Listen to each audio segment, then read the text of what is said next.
Elon Musk, the founder of Tesla, Mark Zuckerberg, the founder of Facebook, Larry Page and Sergey Brin, the founders of Google, and Prince Harry, the founder of Archie Harrison Mountbatten Windsor, have all gone to Montessori school. There's a lot of myths surrounding the educational system, one of which includes creating geniuses. Today my goal is to bust the top 10 myths of Montessori schools. Myth number 1. Montessori is for genius and gifted children. Fact is, despite popular belief, it is important to understand that when a child first attends a Montessori school, they are not already a genius. Now, I'm not talking about the children who are naturally gifted. I'm talking about typically developing children who eat, poop, and sleep just like any other child. Montessori essentially just teaches children a different way of achieving certain tasks, all within the child's developmental limits. Myth 2. Montessori is a religious program.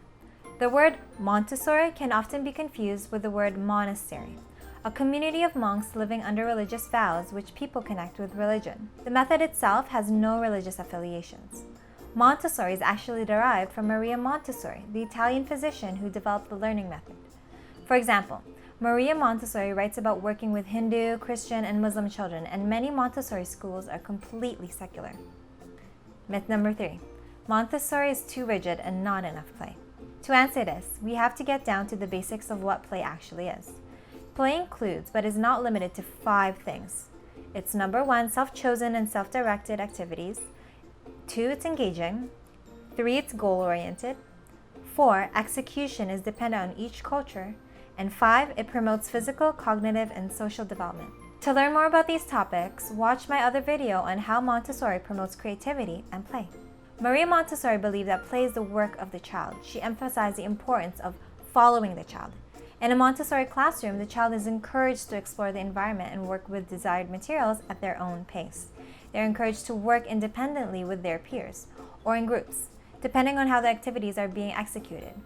Everything that can be expected from a typical play setting, such as music, movement, laughter, dance, and imagination, has a place in the Montessori classroom. Not only that, but children are highly respected in the classrooms with regards to how they are developing. All activities in the classrooms are aimed to teach children how to function in the culture that we, as adults, have developed. This means teaching them how to read and write according to their culture, or teaching them the basics of math as a stepping stone to their academic success in school. Oftentimes, adults are pushing toys and games onto kids without realizing the effects that they will have on them, whether they be beneficial or useless for their developmental growth.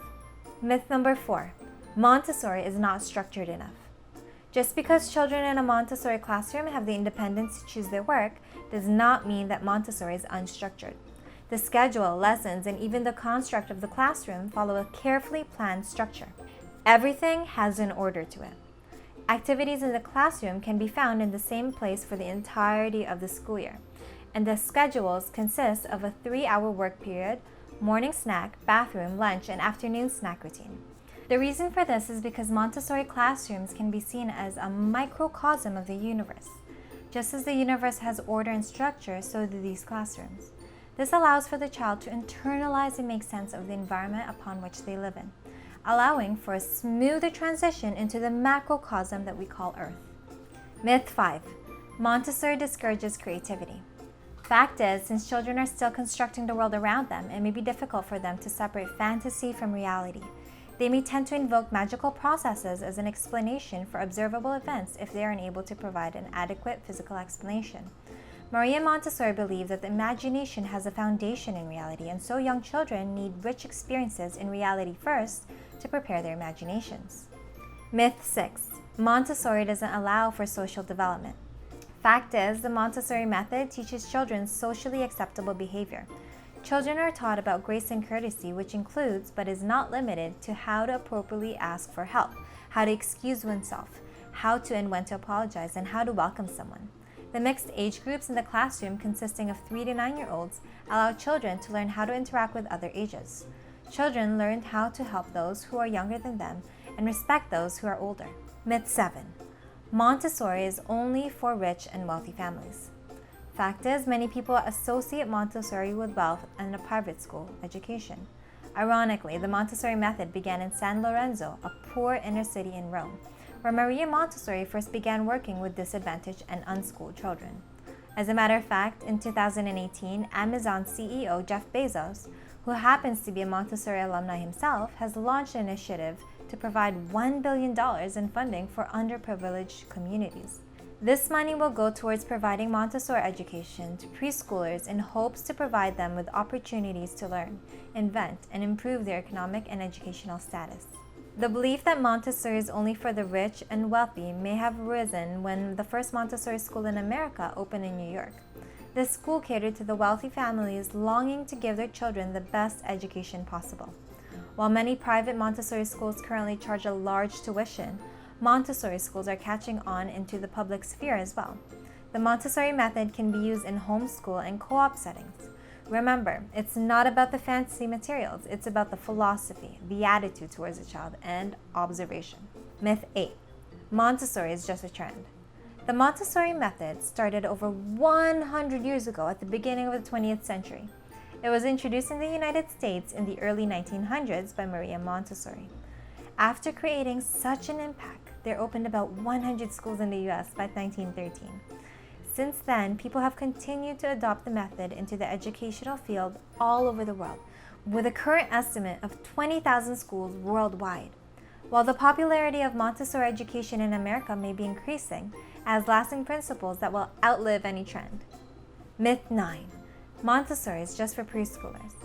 Fact is, despite how Maria Montessori began her practice working with young children, many schools have expanded the method to reach Montessori students of all ages, including high school years. In fact, the Hershey Montessori School in Ohio actually has a farm school developed for students ages 12 to 18. Their unique program helps children become independent problem learners that eventually become active members of society. In her book, From Childhood to Adolescence, Maria Montessori believed that a farm is the ideal setting for adolescents as it teaches them to work and live independently.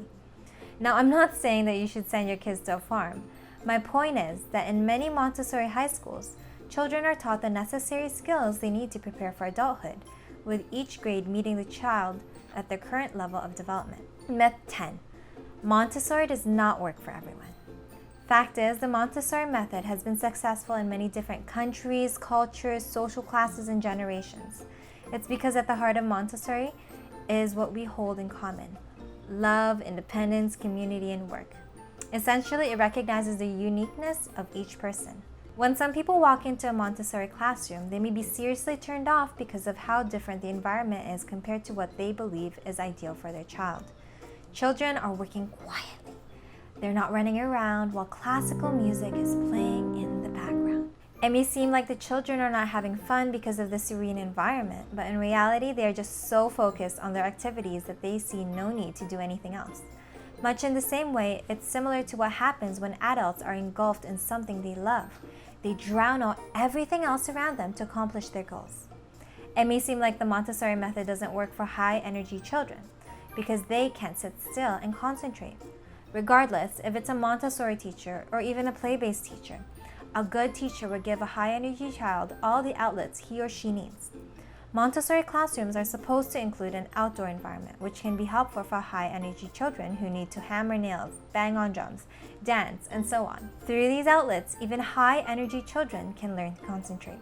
Am I missing any Montessori myths? Let me know your objections in the comments below. Is there anything you'd like to hear more about? Let's chat. In any case, if you enjoyed this video, please share this with your friends and family. Tag them below, and to get more weekly videos like this, subscribe to our channel. Don't forget to hit that bell icon so you don't miss any of our future videos. I'll see you in the next video. Bye!